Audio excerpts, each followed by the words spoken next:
Find the relationship between a and b so that the function f defined by this particular expression is continuous at x is equal to 3.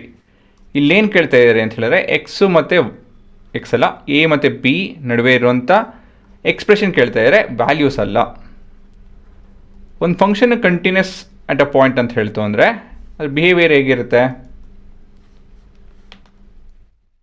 f of 3 will be equal to limit f of x as x tends towards 3 minus and limit f of x as x tends towards 3 plus.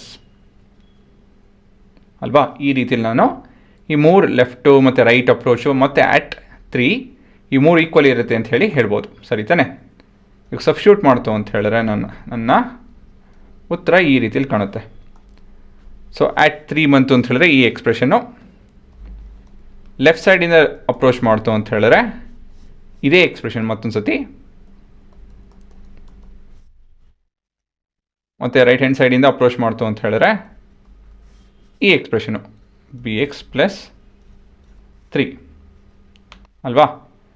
So ಇಲ್ಲಿ ನಾವು 3a plus 1 is equal to 3a plus 1 ಮತ್ತಿಲ್ಲಿ 3b plus 3 ಬರುತ್ತಿದ್ದು.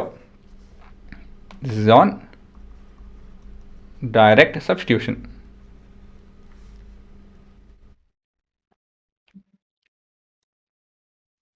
ಅಲ್ವಾ? ಇವಾಗ will consider